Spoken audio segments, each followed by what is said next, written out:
Andretti's bid for a Formula One entry with General Motors support and the Cadillac name faces major opposition from several championship stakeholders.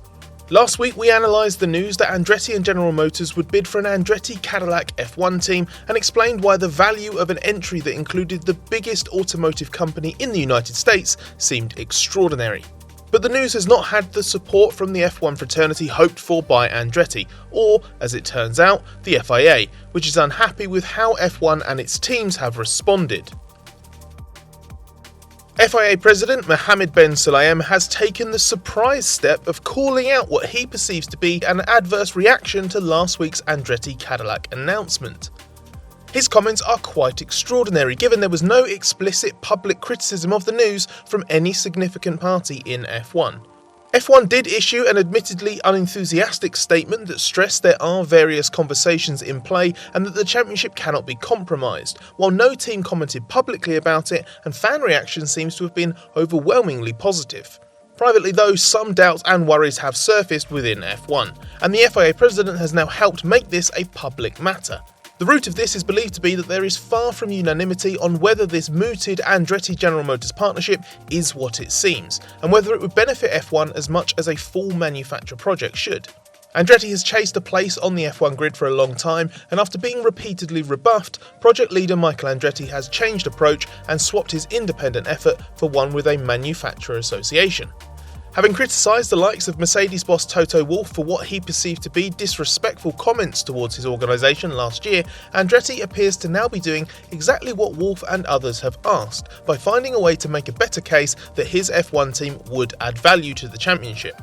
Though the interest and involvement of General Motors has been well received behind the scenes, most existing teams are also wary of it just being a badging exercise passed off as a full works entry.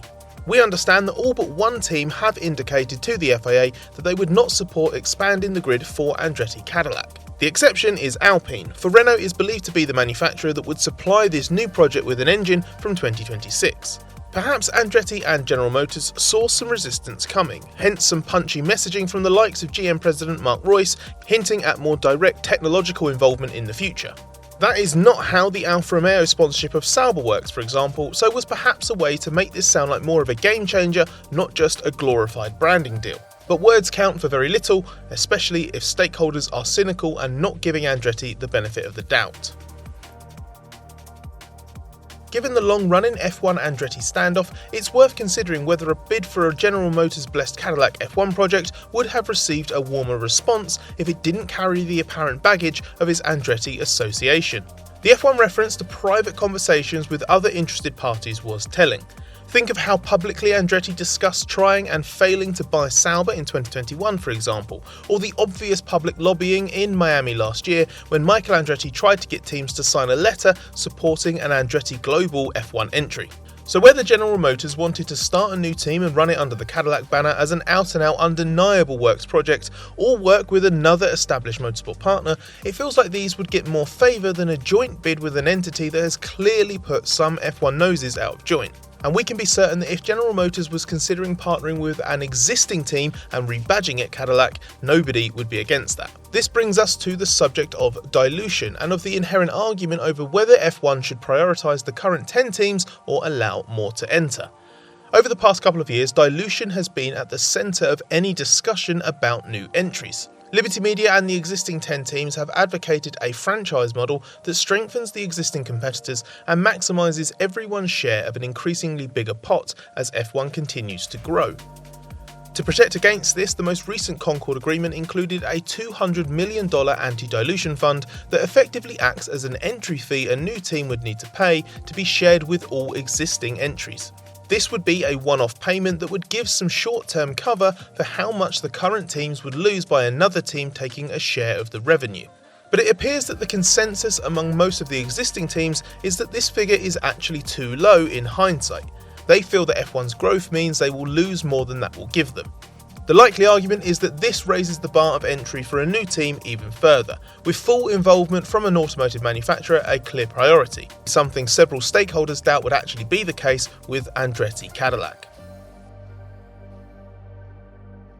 Whether F1 stakeholders just have a specific grudge to bear against Andretti, or this is a case of F1 closing ranks against any threat of dilution, may only become apparent as other bids enter the frame.